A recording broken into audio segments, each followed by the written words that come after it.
Maravilhas fez conosco o Senhor, exultemos de alegria. No momento que nos pertence. Às vezes a gente fica tão preocupados com o futuro, né? A gente nem sabe se a gente vai ter. Ou então a gente passa boa parte do nosso tempo faturando o passado, pegando as faturas do passado, olhando se valeu a pena, se não.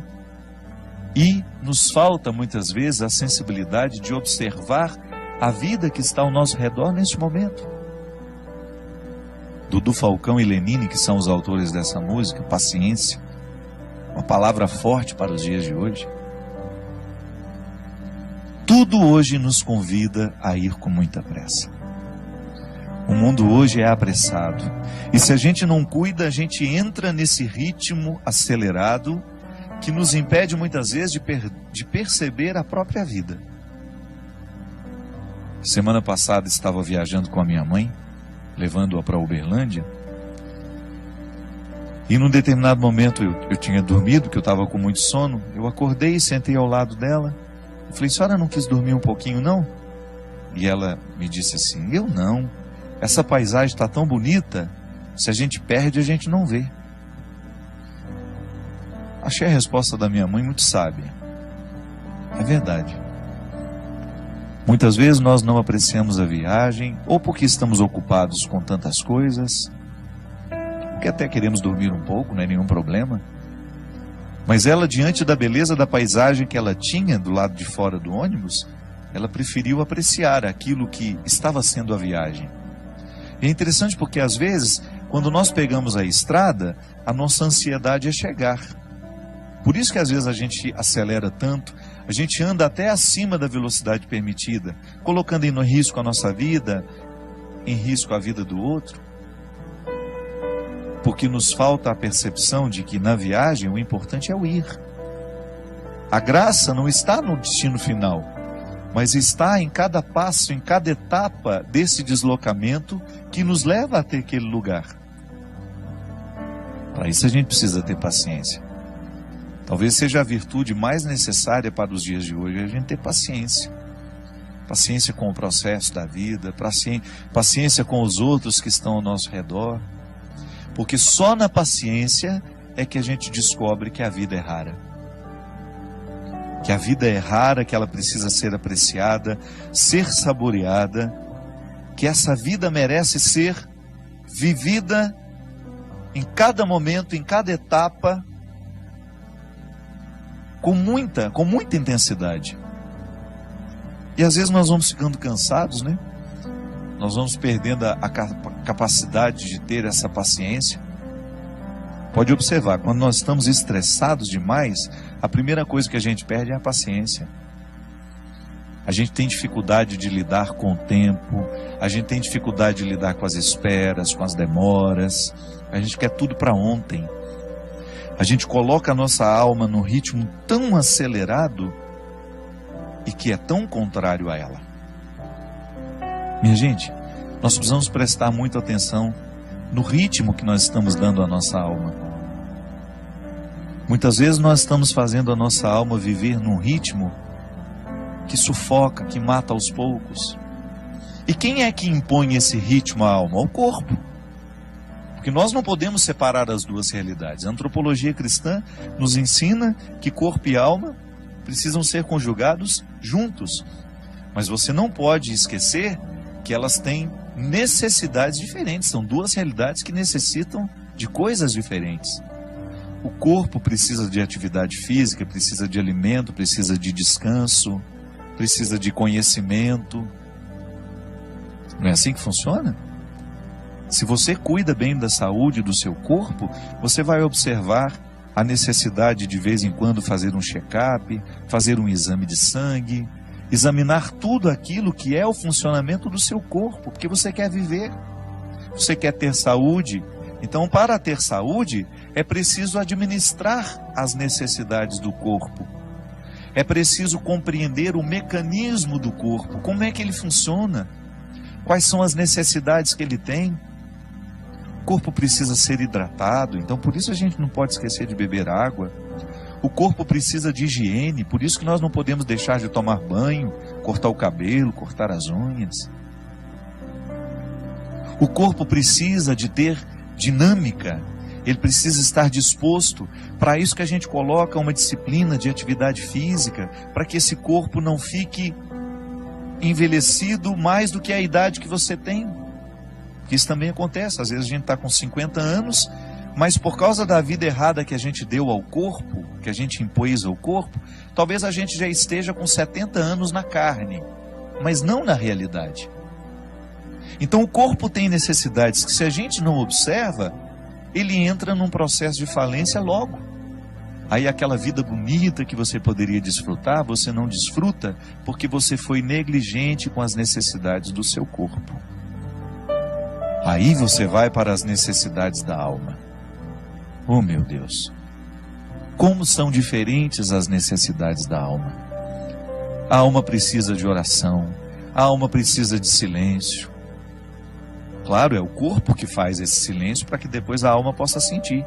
Eu gosto de dizer que quando o corpo fica calado, até que a alma comece a sentir os benefícios do corpo estar quieto e calado, vai um tempo, não é imediato.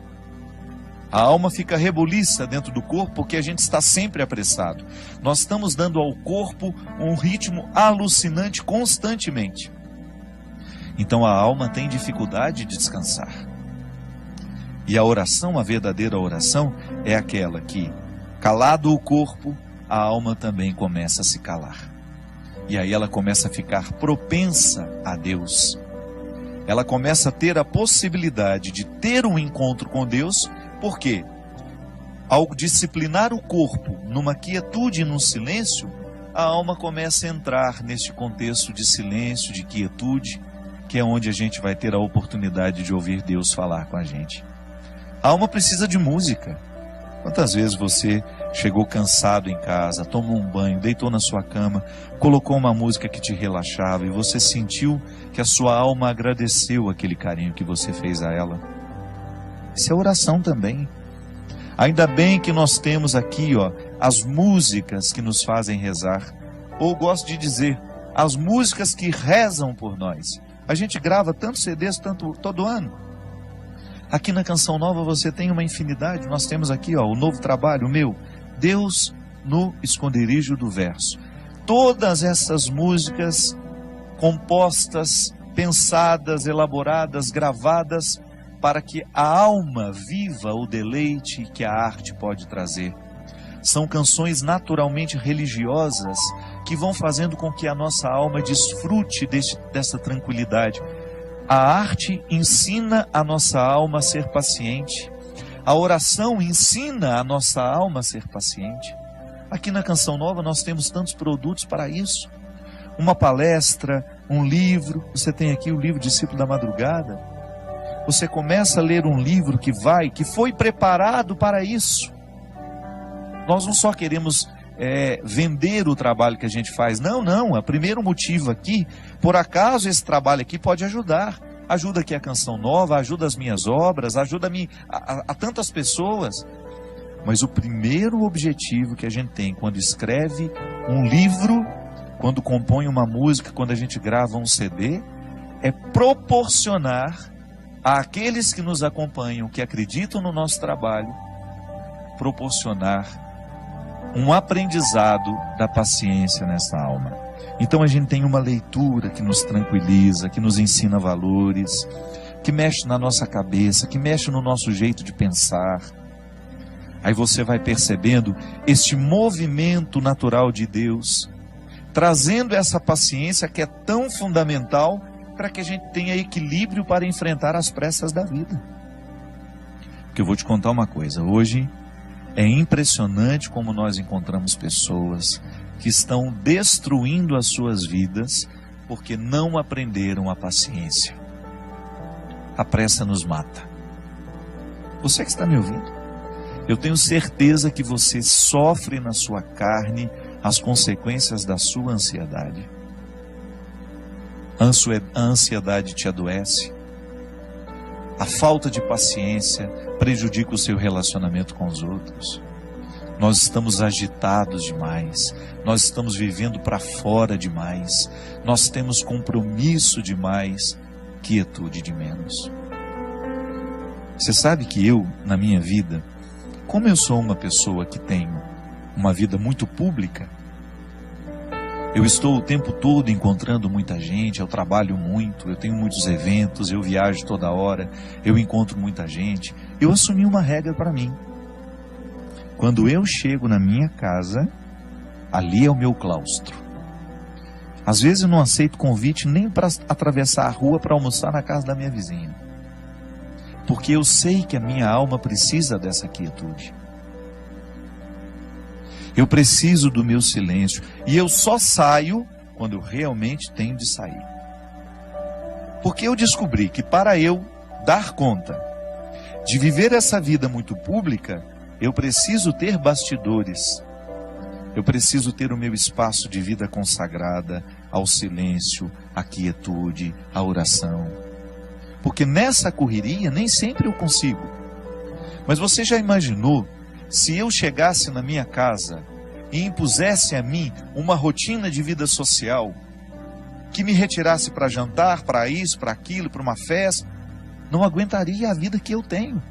E como eu privilegio a minha vida de missão, porque eu sou um missionário, eu escolhi ser missionário. Ninguém me obrigou a ter essa vida. Eu, para estar aqui toda quarta-feira, eu sei o sacrifício que eu preciso fazer. Para eu poder pegar as estradas e enfrentar os inúmeros desafios das estradas, a dispersão das estradas. Minha gente, às vezes até num camarim, que é aquele lugar último antes de entrar no palco para cantar. O camarim deveria ser o lugar da oração, do sossego, da tranquilidade. Isso não existe para mim. É lá que muitas vezes claro, não estou reclamando, estou dizendo, é a vida que ficou assim. Às vezes eu tenho tanta gente para atender, tanta gente querendo conversar comigo, que quando eu subo no palco, me restam 2, 3 minutos ali só para me concentrar, para entrar ali no palco e dar tudo de mim. Essa semana mesmo, eu fui a Poços de Caldas e eu tinha 1h30 para fazer o evento, porque eu precisava pegar a estrada de madrugada, que eu tinha um compromisso logo cedo em Taubaté. Senão eu não ia conseguir dormir nem 2 horas. E aí tudo bem, o evento começou, o show começou. Aí a minha assistente, a Mônica, que fica do lado, faltam 10 minutos. E aí eu olhei para aquele povo. Não tenho coragem de parar o show aqui agora, porque eu preciso ir embora. Ali é o lugar da minha dedicação. Você sabe por quê? As pessoas vão ali para me ouvir. É claro que depois eu me dou o direito de dizer, olha, não vou autografar CD de ninguém, não vou tirar foto com ninguém, porque eu preciso ir embora. Mas o meu tempo de evangelização em cima do palco é sagrado. Ali é o horário de exercer o meu ofício. Eu não posso ter pressa no ofício de evangelizar. Mas quando eu chego em casa, eu preciso me dar o direito de viver esses bastidores. De viver esse silêncio, essa quietude, de desligar um pouco o meu telefone, de esquecer que ele existe, de estar um pouco mais diante de Deus, para que Ele me preencha, para que depois, quando eu voltar para a estrada, eu continue tendo o que oferecer ao outro. Olha aqui, você tem uma vida diferente da minha. Você não tem essa necessidade de evangelizar como eu evangelizo. Mas não se engane.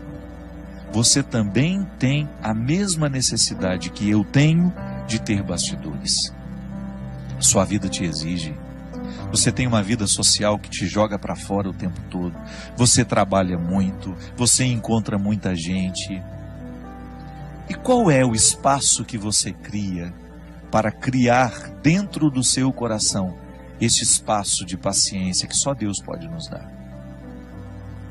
Qual é o espaço que você cria para que Deus tenha condições de moldar a sua alma de acordo com a sua vontade, com o desejo que Ele tem? Qual é o espaço que você oferece a Deus para que o seu florescimento espiritual aconteça?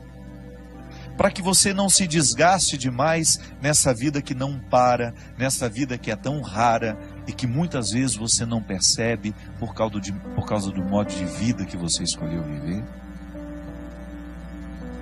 Quando eu dou o meu testemunho de que eu tenho estrada demais e muitas vezes bastidores de menos, e que por isso que quando eu chego em casa, eu tenho que me recolher e proporcionar ao meu coração uma restituição espiritual, eu fico pensando também os meus amigos que são padres, que enfrentam no seu dia a dia o desafio de atender as pessoas o tempo todo, porque muitas vezes as pessoas não estão preocupadas com o descanso do padre. Eu já encontrei muitos padres que ficam até constrangidos de dizerem que vão tirar um dia de férias, uma segunda-feira, por exemplo, para descansar. É direito dele. Ele precisa restituir no coração aquilo que ele oferece ao longo da semana. Há padres que celebram 5, 6 missas por domingo. Isso é desgastante, minha gente. A graça de Deus nos sustenta, mas nós também precisamos buscar a quietude para que esta graça alcance o nosso coração e nos restitua com a nossa paciência. Muitas vezes nós encontramos os nossos padres, os nossos pastores dando patada no povo. Não é porque eles são ruins, não. É porque eles estão cansados, eles estão excessivamente carregados. Por isso que nós, como leigos, vocês aí, que acompanham os padres de vocês, prestem atenção se o padre não está trabalhando demais, se vocês não estão exigindo demais dele. Ofereça a eles isso. O padre vai passar um dia lá em casa, ninguém vai te importunar, nós vamos oferecer uma casa onde onde o senhor possa descansar um pouquinho, passar um tempo com pessoas que não vão te exigir nada como padre, onde o senhor seja apenas um ser humano, onde o senhor possa rezar, possa ficar em silêncio. E você não pode negligenciar na sua vida a construção deste espaço. Até na nossa vida consagrada, nós que somos consagrados a Deus, eu vejo aqui na Canção Nova, como esses meninos e meninas trabalham. Eles trabalham muito. O meu diretor mesmo, China, que agora está trabalhando ali nos bastidores. Quantas vezes esse menino passa a noite editando programas, às vezes o programa que vai ter de ser repetido, ele passa a noite editando esses trabalhos. Trabalha muito. Se você vê esta equipe que está aqui, eles são trabalhadores e não tem muito tempo, não. Mas você vai olhar para eles, você vai buscar na vida deles, os consagrados sobretudo, sempre encontram o seu espaço de estarem em silêncio diante do Senhor, buscando a restauração dessa vida espiritual que vai por água abaixo se a gente descuida. Eu já lhe disse isso aqui uma vez e volto a repetir. O fundador da Congregação dos Padres Sagrado Coração de Jesus, lá onde eu fui formado, graças a Deus, toda a minha formação eu devo à Congregação do Sagrado Coração de Jesus. Padre João Leão Deon, ele dizia assim: Deus não pode fazer nada com as nossas obras se antes Ele não possuir o nosso coração. É disso que eu estou falando. Quando nós oferecemos a Deus o nosso serviço e esquecemos de oferecer a Ele o coração, que é a metáfora de todos os meus bastidores, Deus não poderá restituir aquilo que eu ofereço ao outro através do meu trabalho. E em pouco tempo eu estarei oferecendo a mim. E oferecer a mim, somente a mim, vai me desgastar demais. Eu vou ficar cansado, eu vou perder a paciência, eu vou ficar estressado, eu vou ficar bruto com as pessoas e eu vou esquecer a delicadeza, que é justamente a característica de todo cristão. Portanto, não tenha medo de introduzir na dinâmica do seu cotidiano o espaço da sua restauração interior.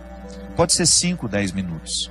Silêncio, oração, respiração profunda. O exercício da respiração profunda é excelente para quem quer descansar, para quem quer dormir bem. Uma boa leitura, uma música que vai lhe fazer bem.